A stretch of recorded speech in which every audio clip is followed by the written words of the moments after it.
All right, joining me today, we've got a crossover episode with Rob Dauster. You know him, Field of 68 Top Dogs podcast. Rob, welcome to my podcast today. I'm fired up, man. I'm fired up. March is here. We're going It to take is, over the it garden is. again. You know how long it's been since we took over the garden? It's been Oh, too I long. know. It's been way too long. I know everyone's excited to get there, but before we talk Big East tournament, I wanted to have you on to take a look back at this season so far, what we saw in the regular season from this UConn team. So to start, Rob, I'm curious, based on the expectations and thoughts you had on this team heading into the season, how do you feel like the team performed, to this point? More or less what I expected them to be, right? I think that if you came into the season with expectations above, okay, they could finish as a top 20 team in the country. Okay, they're going to at least be in the mix for the Big East race, right? At least relevant in the Big East title race. They are going to have a chance to put together a run and win a Big East tournament title. And they're going to get a seed that's good enough to be able to get them to the second weekend of the tournament if things kind of break well for them in terms of matchups. I don't know how much more you could have asked for. Now, Agreed. after watching them beat Auburn and after watching some of the performances earlier on in the season, if you can say we could have been so much more in terms of what our record was, then I will give that to you. There were some frustrating losses, but I don't think that you could ask. If you just look big picture, I don't know what more you could have asked for than having a team that was good, that was entertaining, that has guys that can win you games, and that made us care again, right? Yeah, Like exactly. that to me, that's the biggest thing. And I think one thing when you look at the results this year, win or losses, every game, I think UConn was in it. I don't think there was any game where you could say like, hey, they had no chance of winning it or they got blown out, which you've seen in the past few years. A clunker or two. And I mean, a clunker this season is what, losing by 3 at West Virginia or losing by 4 at home to Providence. It seems like this team is definitely on the right trajectory for what you were expecting from them this year. You know what, the Big East first team came out the other day. You saw Sonogo on there. You saw RJ Cole. As you look back on the team throughout the year here, who would you say is your MVP of this UConn team this year? So I go back and forth on this. It kind of depends on the way that you phrase it, right? Because I think they got a big 3. I think their best player is probably Adama, right? He's the guy that is the easiest to scheme stuff for. I think that he is the anchor for the offense. I think that when he's playing well, he's more often than not going to be the best player on the floor. And I don't know if you could say that about some of the other guys on the team. I think that RJ is their MVP because without his ability at the point and the tough shot making that he can that we've seen out of him, the clutch shot making that we've seen out of him. I mean, that shot against Villanova is going to be an all timer. Yeah, it'll be up there. Like it'll be the Shabazz shot at home. it's going to be in the hype Florida. videos. Oh yeah, it's going to be that was an all time moment for RJ Cole, and that's kind of I'm glad he got one of those. He deserved one of those For sure. in front of a packed bit. Like that was awesome. What a moment! Yeah. That was. So RJ Cole to me is the MVP because I just don't know how you replace him. And I think the most important player, the guy that determines which UConn is going to show up, is Tyrese Martin. I mean, he's the heart and soul of that team. When he's dunking on people and he's flexing to the crowd, and he's cussing out guys that he gets rebounds over, and he's doing things like too little, or he's flexing, or you got the goggles, or like he's got the air guitar going. Yeah. Yes, when that Tyrese Martin shows up, then UConn plays the way that this team needs to play. Because let's be frank, right? This is not the most skilled team in the world. They're going to win games because they're going to out effort you, out athlete you. Their physical tools are just going to overwhelm you. They're going to get to the glass. You're not going to be able to box them out. They have so many dudes that are just relentless on the boards. And I think that kind of, when they play that way, it comes from what Tyrese Martin provides. So I don't think I actually answered your question there, but it's for all 3 of those guys. I don't think UConn could be what they've been this season without any of them. No, I think that's a fair point there. And I think one thing that's going to be interesting heading into the Big East tournament and the NCAA tournament is Tyrese Martin not even getting Big East honorable mention. I mean, you talk about a guy that already plays with a chip on his shoulder. You throw that in there, and I mean, throw Tyrese in that packed UConn crowd at the Garden. And I think it's going to be a lot of fun for him this week. Did you see Isaiah Whaley's tweet yesterday? Oh, no. What did he have out there? He I can't remember who it was, but and I'm gonna get it wrong because I don't have it in front of me. But he basically said, "You guys messed up now."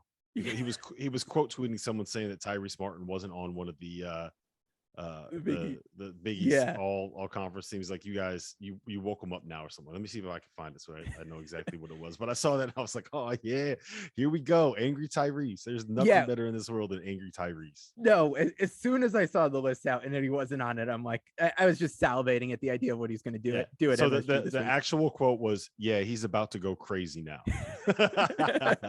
Let's go. This is going to be fun.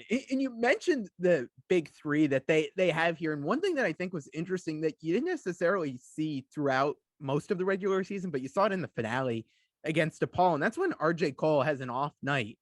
Other guys were able to step up and get the job done. And I think that's something I was looking to see out of this team throughout the year, because the team really has been, how RJ plays really dictates how in a game UConn is in their chance of winning. What were your thoughts on, them being able to step up and, albeit against DePaul, but a much better DePaul team than we've seen over the past, decade or so here, still being able to pull out a win with RJ not really doing a ton? Yeah, we've seen a couple games like that this year. I think defenses are going to start focusing on him. Well, I mean, look, it's not really a secret, right? You take away RJ, you get on his left hand, you try to make him go right, and people Yeah. kind of know what the scout. There's no secrets in college basketball at this point, but I think that the way to kind of get around that is one, getting on the offensive glass, and two, when Tyler and Jordan make shots. Yeah. And when you're able to space the floor, and when you can't just throw bodies at RJ and throw bodies at Adama Sanogo in the post, like, that's when it all of a sudden it becomes like, okay, what the hell are we going to do to stop this team?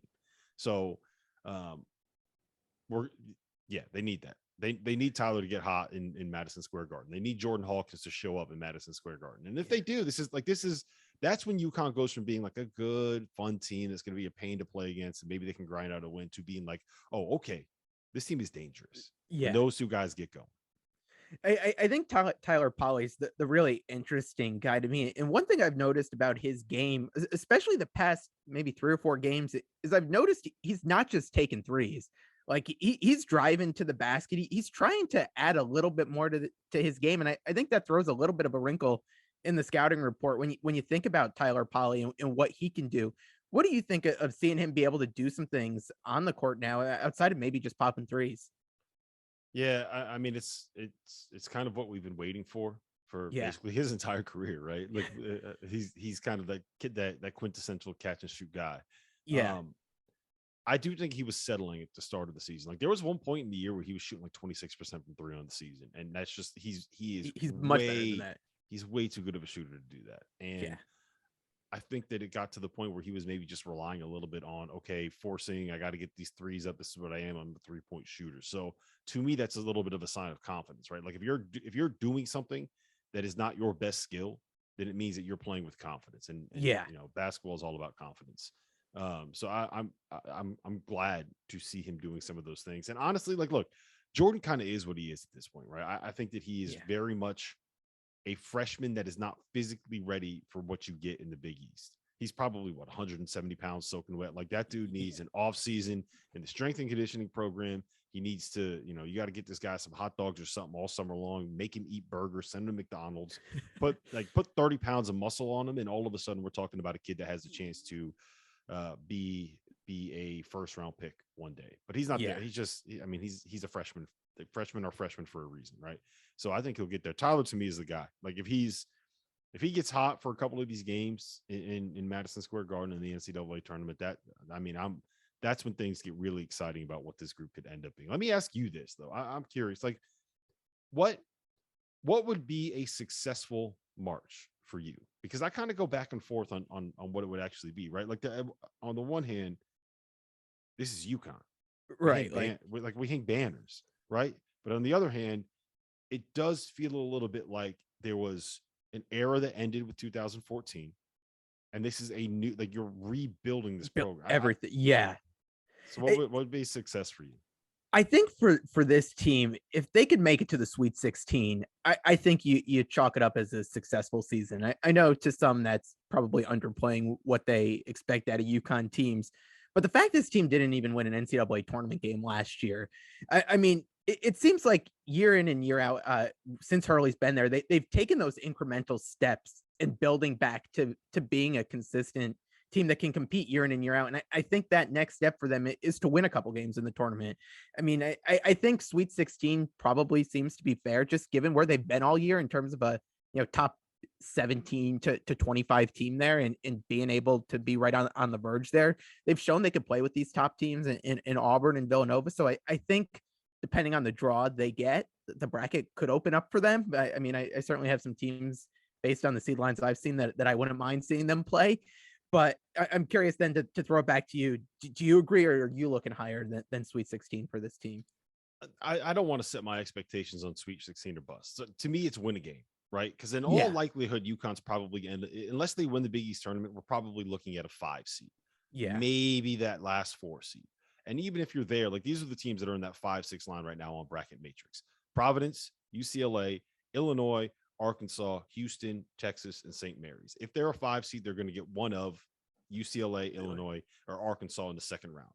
And like saying our season being a success hinges on whether or not you beat UCLA, who brought everybody back from the Final Four last year, Illinois, who just won the Big Ten regular season title and has an All-American at the 5, and Arkansas, who has won 14 of their last 16 games, and the 2 losses have been 1-possession losses, and has an All-American lead guard, hottest team in the SEC and the best conference in the country. Like, if your definition of whether or not the season is a success is winning that game, like man, we're asking a lot of this group. So to me, win that first game. Don't get upset. Yeah. Two, make a run in the Big East, make noise in the Big East. Let's have a thriller with Villanova in the semifinals, kind of a deal. To me, that's what it is. Look, honestly, I care more about going and winning the Big East than I would about getting to a Final Four at this point.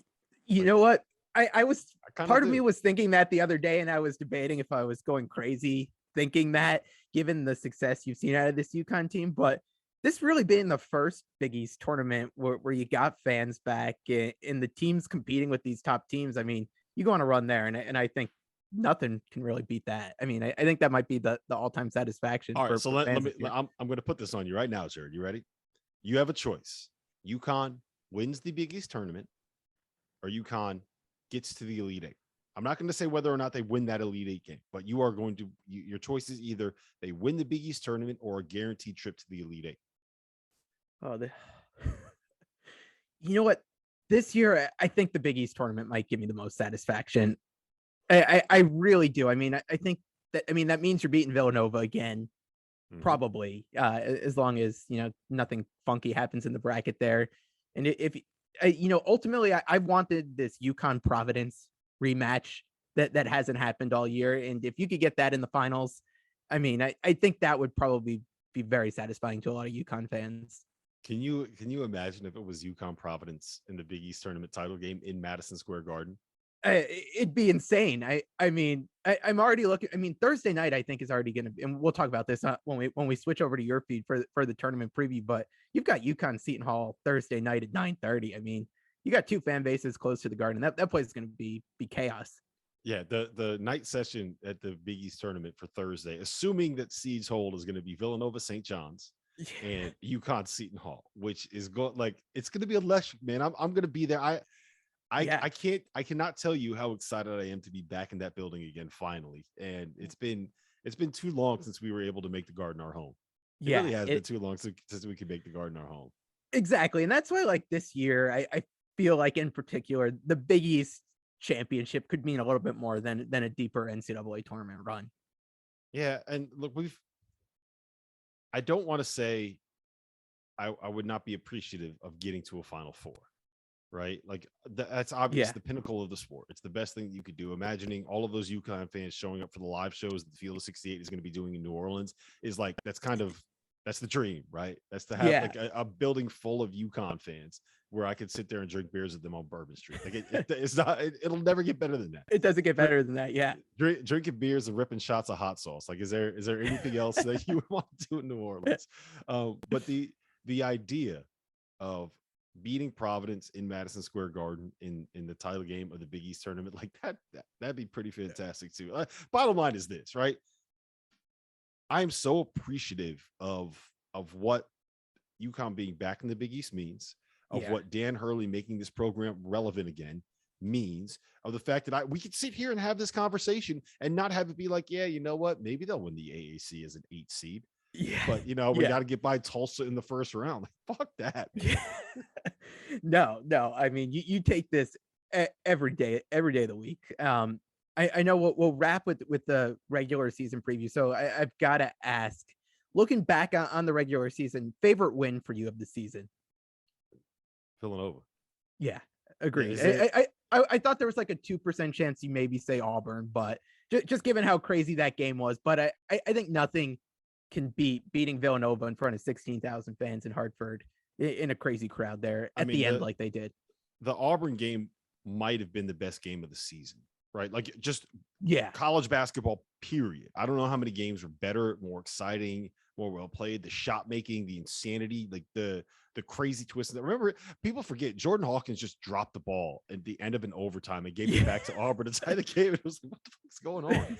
So it was that was an unbelievable game that probably set me back about 5 years in terms of how well my heart is going to do when I get older. But I mean, they came back from 4 down with 30 seconds left. Yeah. Kamani Young came out of nowhere to drop 2 beautiful plays. That building was rocky. They stormed the floor. Yeah. They stormed the floor in Hartford, man. Like that I'm telling you, that's gonna be one of the, I don't know if you do this, but there are times where I'll just go back and watch like the YouTube highlights of Kemba Walker's run through the Big East tournament, or go back and watch just like, let's watch the last 30 seconds of Florida UConn, or let's go back and watch like this Texas, whatever it is. Yeah. Like I'll go back and watch the YouTube highlights of those games. That's going to be one of those ones where I go back and I watch it and you're just saying to yourself like, yeah, remember when this happened? Remember how awesome this was? That's an all-timer moment. And I'm so happy that like I said, I'm so happy that RJ was able to have that moment.